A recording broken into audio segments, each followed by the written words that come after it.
as they look towards taking on T1. Jumping straight into the draft here. T1 will be on our blue side to start us off.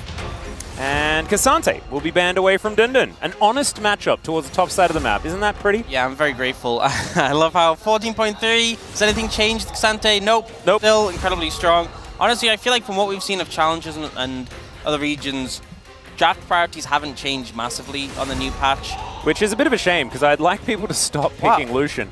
Smolder banned? What? T1 have just said no fun allowed. Wow, so it's not only the stats for Gumayusi, but also he's not allowed to play fun champions? But it's like also denying Jiwoo, who obviously brought out the ADTF, and then also I feel like would be the sort of player who I could see bringing out the Smolder, and they just said no. Well, let's find another champion that starts with A. That's Ariana. Ariana, yeah. Ariana. What a grand ban that they. Oh god. But they left. We've started strong. Senna open, potentially problematic. Oh, but Lucian Melio is up and available. Orcs. Please. Lucian Melio is up and ready to be picked. Just pick Varus. Varus is open. Yeah, I think Varus. It sounds like a good one. Maybe like Varus Nord if you want to deny the Nord away would make a lot of sense. But really, just not Lucian. Yeah, thank goodness. Yeah, you know, we can sort of rest easy on that one because had a bit too much of that last week of playing the Lucian Melio into Senna Nord and just losing repeatedly. It was not a fun time.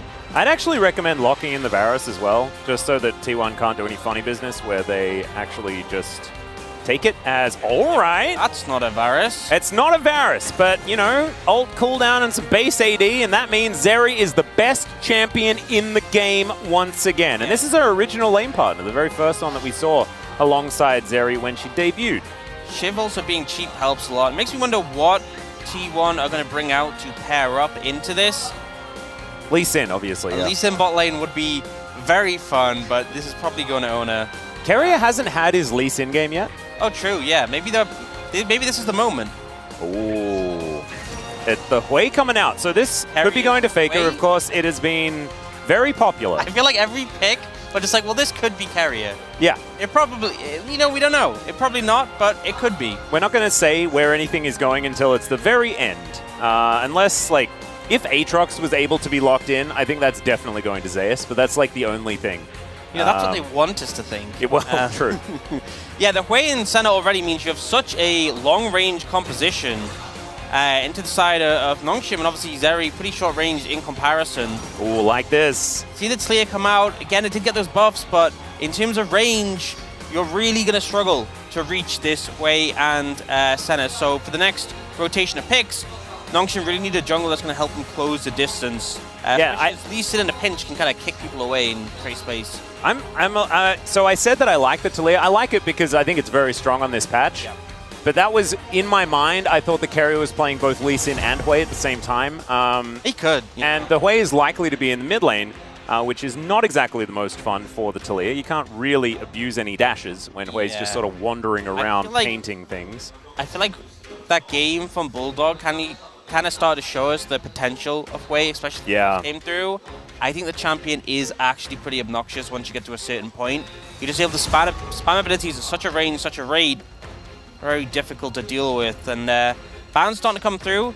Viego targeted, which, you know, honestly, I don't really feel like that is a pick that Nongshim necessarily need to run out their composition, but could just be about the matchup into the Lee Sin that they're more concerned about. And Rumble, which did get nerfed on 14.2, and we saw the nerfs definitely lower the prio, but not make that much of a difference overall. Yeah, so Tahm Kench going to be banned away here. Always dangerous to throw bans towards Keria, because of course he could already be playing all three of these champions, and it's hard to know. A lot of flexibility.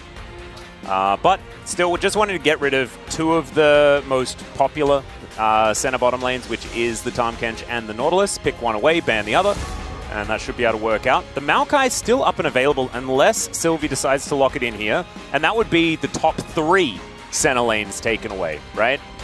It's going to be the Sejuani instead, and so a tree is still possible, and so is an Ornn. Yeah. Imagine if it was Ornn and Maokai locked in, and then Keria could play actually all 4 of the champions. Yeah, you could just anything, literally anything. We'll see what they have to go for. Obviously, Senna Ornn, something we've seen be a really strong scaling lane, but still does have a lot of you still have the pressure of the center. We obviously saw them demolish it when it was Bro who actually picked that lane, but really Zeri not going to have too much pressure. Not going to come out for Zeus in this situation. And that is Keria just locking in the Ornn. And I have a feeling that that's what he's going to be playing. Does give us an idea of what this T1 composition looks like, which is Hui in the mid lane, Oner's Lee Sin. Not going to have that stolen away by his support this time around, as no surprises that Dundun is heading towards the Jax. We saw its prevalence really skyrocket in Challenger this week as well.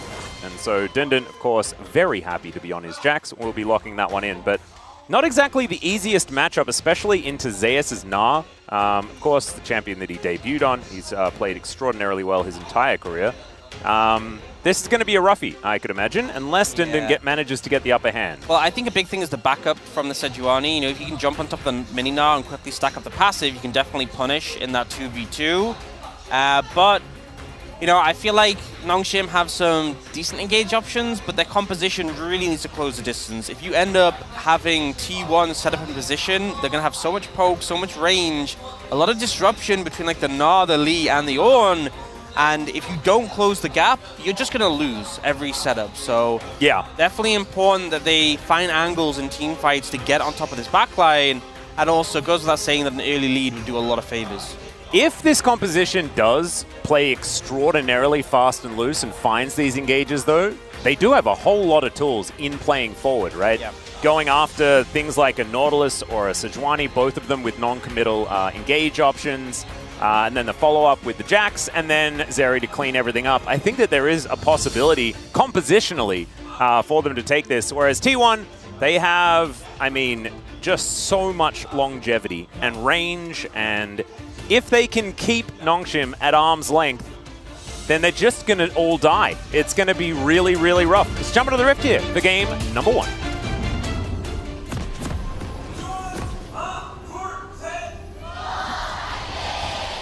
소환사의 협곡에 오신 것을 환영합니다. All right, here we are, ladies and gentlemen, onto the Rift for the very first game of this week and the final matches of round 1. We will really have an idea as to where all of our teams stand. Currently, T1 7-1 versus Nongshim at 2-6. So you don't need to be a genius to work out who the favorites are for this particular match. It's T1, isn't it? I think it is T1, yeah. Well done, Orc. Wow, he's getting better. Took me a moment, but I got there in the end. Sylvie going to get hit by the first ability. Faker really getting his eye in to start this one off, as Keria going to get pushed out of his jungle just a little bit here. It's going to smack the ward a little. We are seeing the double Doran start for T1's bot lane, and the even more broken thing is that Ornn can just build the support item. Oh, true. Just wanders back a little bit and makes a book. Yep. Pretty cool. Oh, Faker going to see what... Oh, does manage to hit that one. As Call Me going to be able to make use of the slight buffs here of the Taliyah. As this is Faker's 76th unique pick in the LCK. And so I guess my memory is all right. I believe that was the number that I went for. Yeah, you did. You said 75. I thought you'd seen the graphic because we had the graphic earlier. No. Just seem to remember there was a unique pick at Worlds last year and it was something around 75. Spot on. I think I was mainly lucky, but that's all right. That's all you need to be. And, you know, I feel like Hui, because you can obviously use those rotations abilities, has a lot of power in the lane if he's kind of unchecked, but definitely can have issue if champs can get on top of him. I feel like really, though, you're looking to scale up in this pick. Once you get to, like, the later points of the game, 3-4 items. Yeah. Monstrous champ. We all remember that like 15-minute game where it was just Quandon Freaks in the mid lane, not moving, trying to get the mid tower, and the siege impact is really powerful. Whoa, Gumayusi already down extraordinarily low. Still going aggressive onto Peter though, understanding that he does have that range advantage. 7 wins in a row here for the center. You want to show it, you know? Just saying, no, he's okay. Believe me. Like, this champion doesn't lose. Yeah, it's only wins. Yes, you had to ban Flash and nearly died, but look at the stats. Yeah. Stats don't lie, Orcs. They never have. People lie. But we haven't had very much Zeri. Yeah. As Faker is just killing Colmy, gets his flash in that 1v1. That would have just been a kill if he hadn't flashed. Yeah. Yeah, so buffs to Keria, not looking like they're being enough to help out in this lane matchup. Faker, I feel like a big thing is that we obviously saw him at Worlds being a really strong lane presence. I feel like for the past, while before that, Faker was definitely an asset to his team, don't get me wrong, but it wasn't really down to like his laning presence. But I feel like since the most recent Worlds, his laning has just been on fire. Oh, it's been absolutely ridiculous, yeah.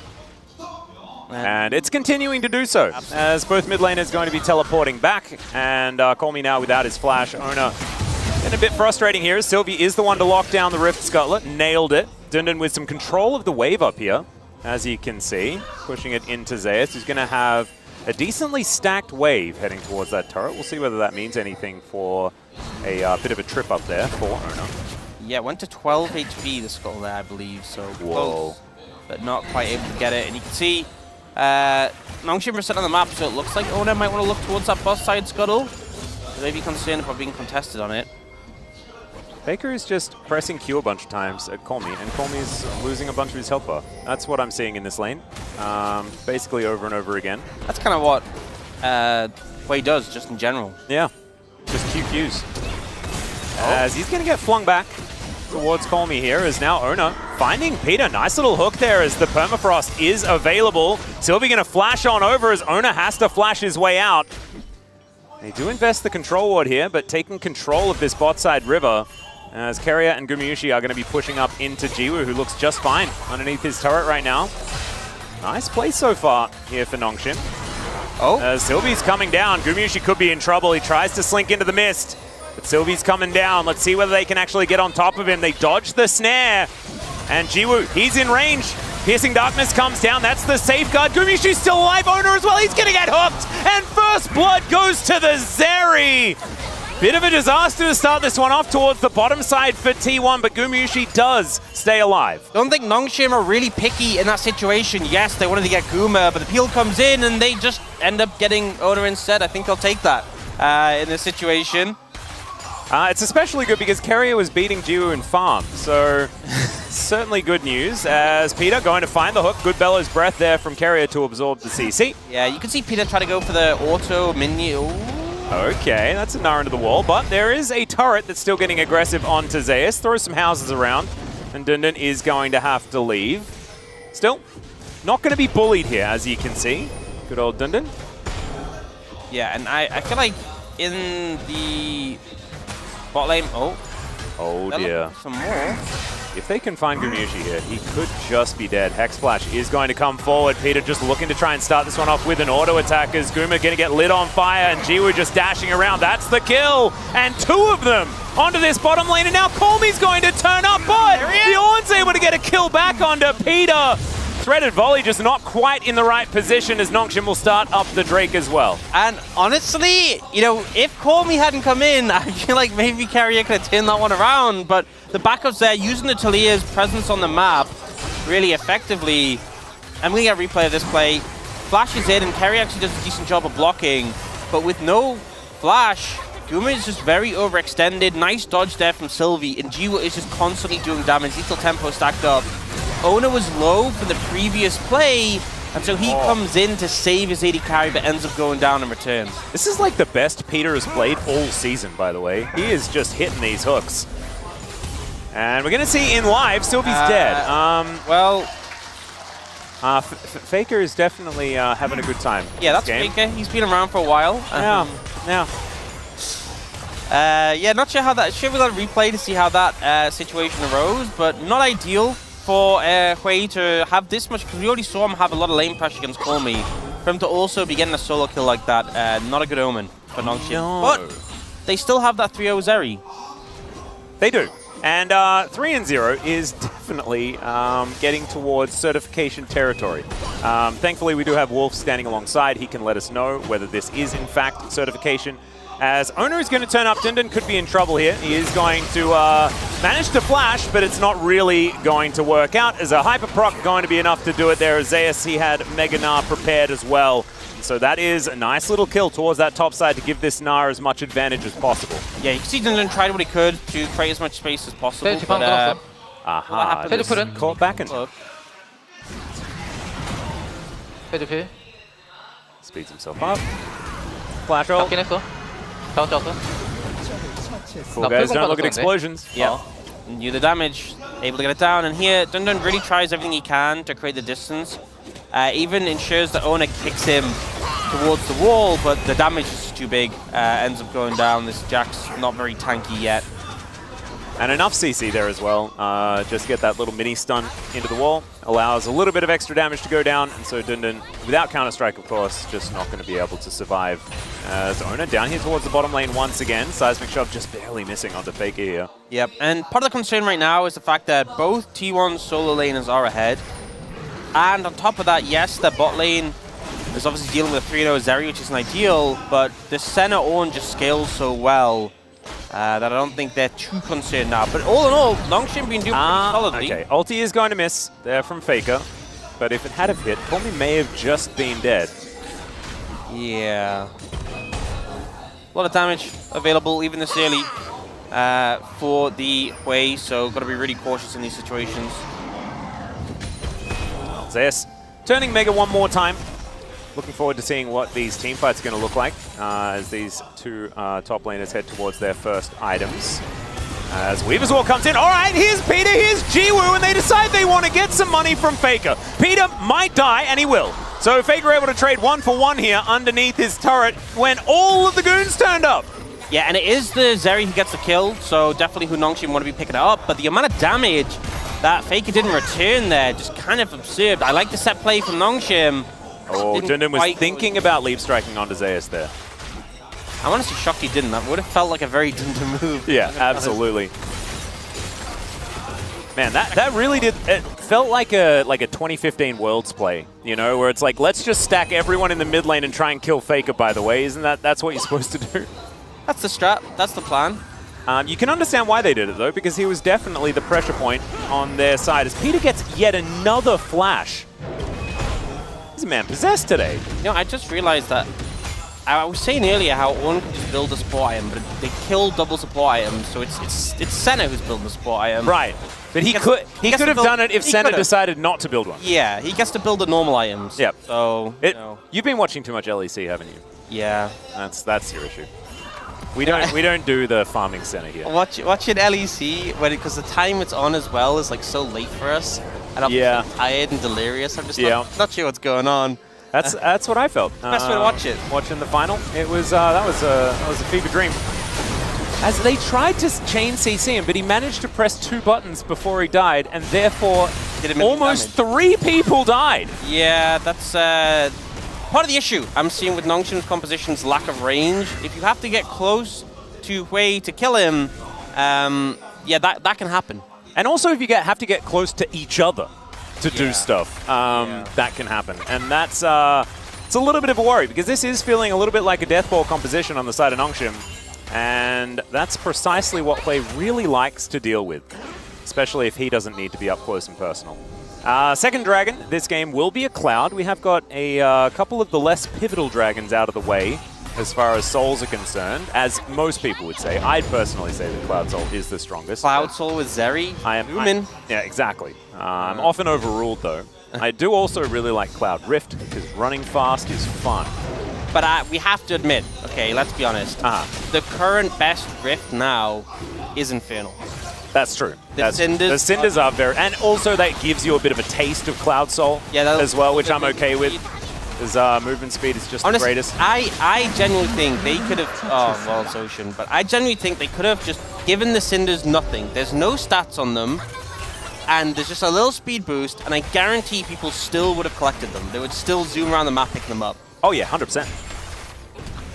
The Cinders, it could have just been Cloud Soul's effect, you know, is the Cinders, and it just gives you movement speed. You just go and pick them up.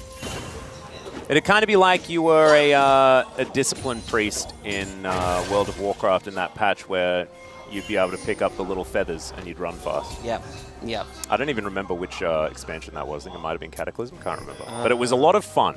Yeah. You can place them down for your teammates as well. Yeah, right? It was really cool. It's like Bard. chimes, I guess. True. Not chimes, the, what's it called? Meeps. The hot cocoa? No, the hot. Oh yeah, the hot cocoa. And when people don't pick that skin, I get very upset. And I think everyone knows that because I do actually vocalize it every time. As that's an hour into the wall. And Zeus is going to throw out a boomerang. Dindin just getting abused under his turret. It's not very nice. This lane's not going too hot. Yeah, the turret is not very alive. Yeah, struggling, especially 5 Void Grubs secured by T1. Definitely make it easier to take it down, but there is a 40 CS lead in the top lane. That is pretty ridiculous. The seismic shove going to pull back Oner. Not going to be able to safeguard around here as there are rocks everywhere. Gumayusi be able to come over and heal him back up again. And so Dindin just going to leave his turret for dead. This is, of course, the Dindin comfort zone. Getting crushed in lane as Jax. Yep, and this is also the Zeus comfort zone, crushing your lane. As Nah. Yeah. Both of these top laners just feeling absolutely fantastic about the game state. I imagine, you know, Dindin would be okay with not being as far behind, but I also I just imagine that he's not phased, really. And he can just look, press tab and look at Jiwoo. 4-0 with his static shiv, has a last whisper now completed as well. And as long as you don't look at the Trinity Force that Zeus just built, you're going to be pretty happy. 5 plates taking top lane, and I believe all the gold picked up as well. And 40 CS. Yeah. But Call Me is ahead by 10. So there we go.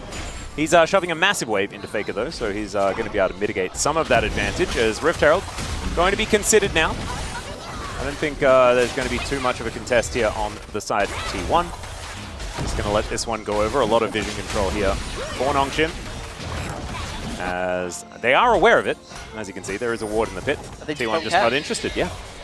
Even after the buffs to the driving capability, which is something, you know, I feel like maybe Oner just like, he's like Keria could have appreciated.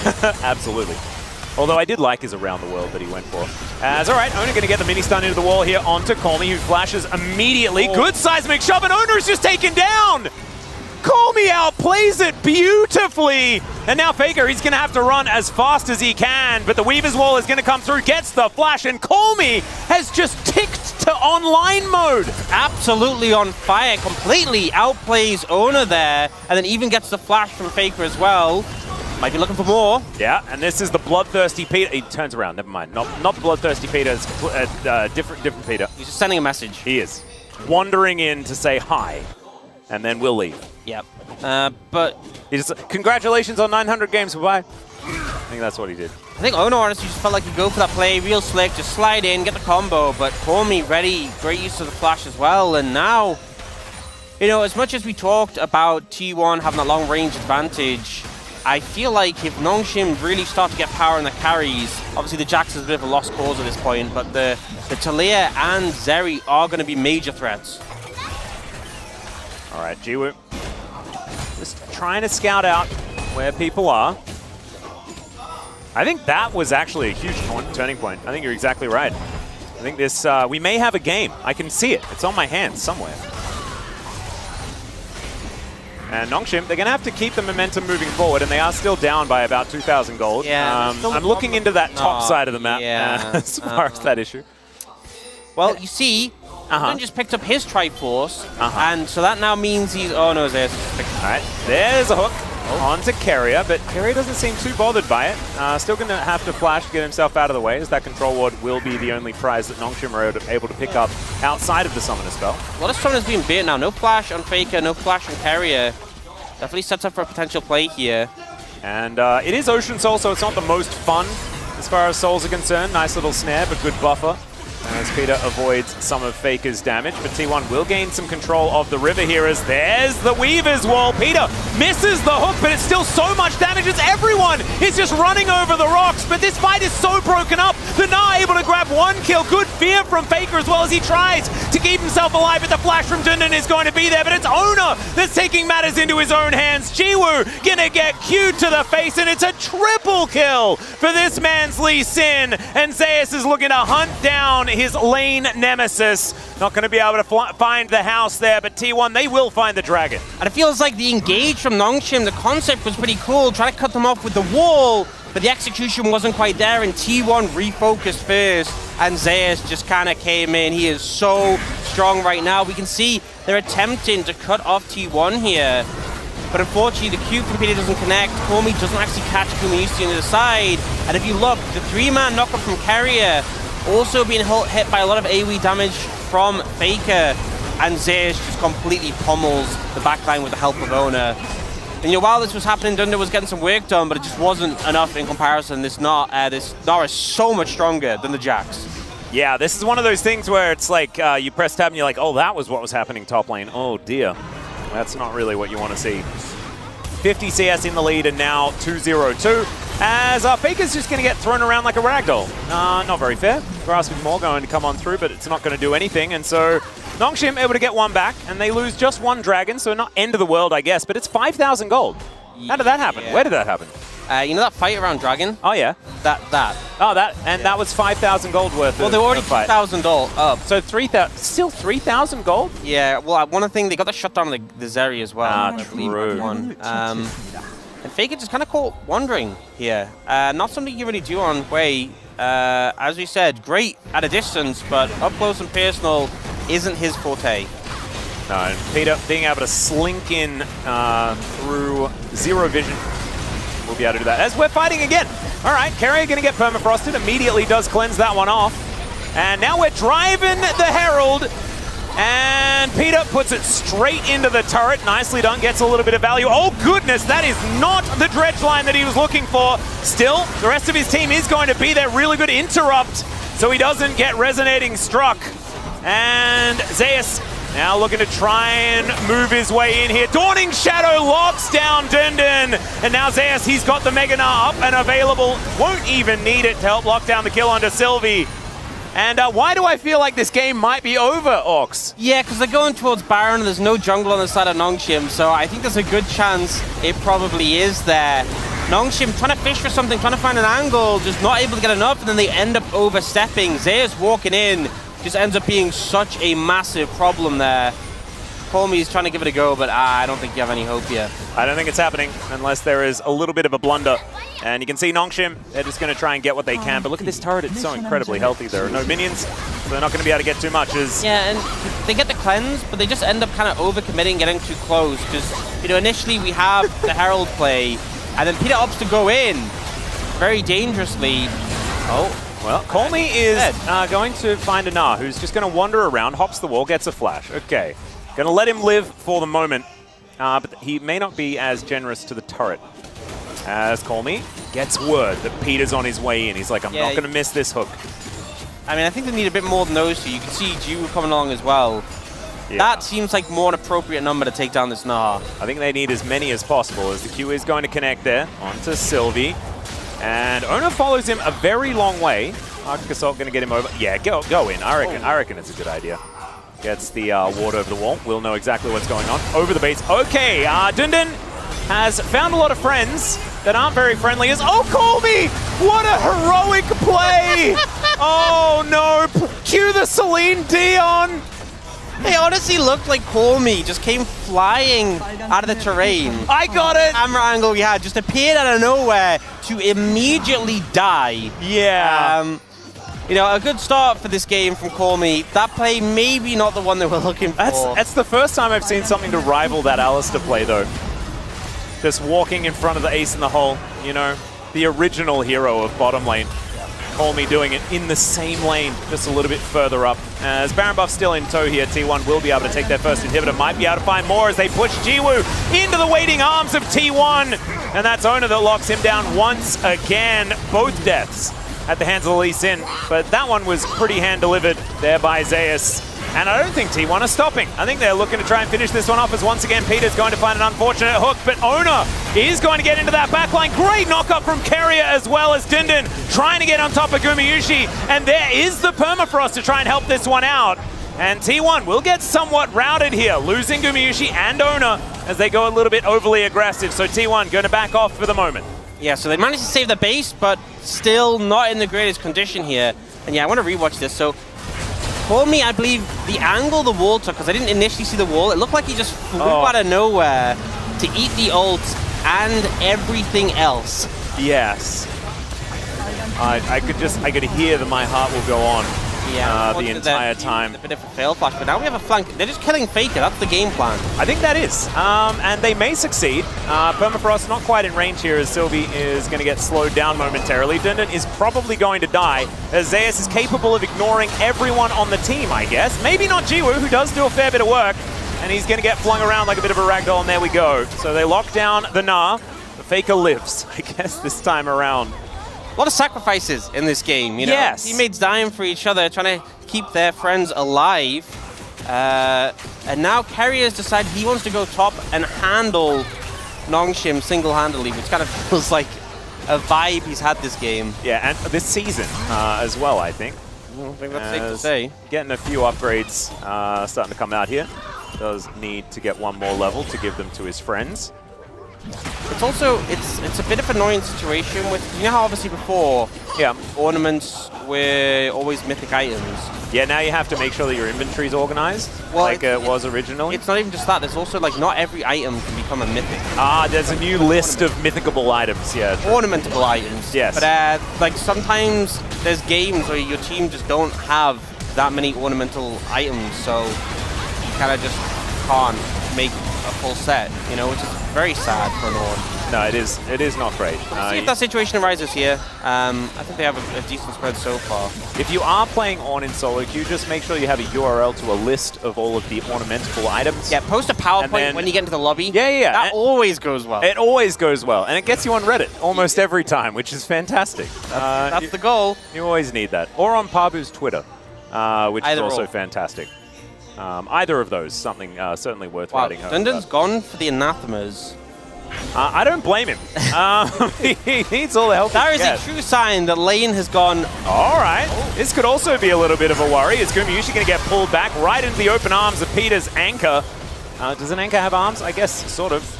There's two things coming off the sides at the bottom. I guess it makes sense. And Nongshim able to get a swift little pick off onto the center. Nicely done. And I like that even as this game has felt more and more doomed for Nongshim, they've never kind of given up, and they're still looking for these picks. You know, if they get... Oh, Oner's on a ward here as well. As the hook is going to connect there from Peter this time around. They're trying to burst him down, but there's a lot of damage coming through. Oh my god. Okay, he tries to take the Sonic Wave Resonating Strike, and there is a burst fire in his face. Oh my god, Faker's damage is absurd. Yeah, he's kind of hit that point where he's a problem. Speaking of problems... That's through anathemas. Unless Dundun put it on someone else. If he put it on someone else, then he is a braver man than I. Yes. I tell you. If I'm in that lane matchup right now, I know who my anathemas is going to be on. Yes. And I ain't changing it for anything. All right, Colmy moving on up, seeing whether he can grab Keria here. Walks over that control wood. Is the Bellows Breath going to be in hand? No, it's not. Yeah, he definitely takes damage. He just does not care. Yeah, he really takes a lot. Oh, and now his Jack Show is stuck? Yeah, really a lot of damage there. He wanted to walk back to his minion wave anyway, I guess. Yep. Huh. All right. So, pretty tanky. Relatively tanky. Yeah, somewhat, rather. Yeah. Ways to describe his tankiness. All right. Faker just going to be creating mini equalizers all over the place, although kind of bigger than an equalizer. Just doesn't quite do... wider than an equalizer. Yeah. Doesn't quite do the damage, I guess. Although... It does have 3 items and 8 stacks on his Dark Seal, so maybe it does. It still does quite a bit. We are seeing the Ornament Live come out, the upgraded Triforce coming through. Ooh. Oh, that's a Baron. The Infinity Baron Force. on Vision.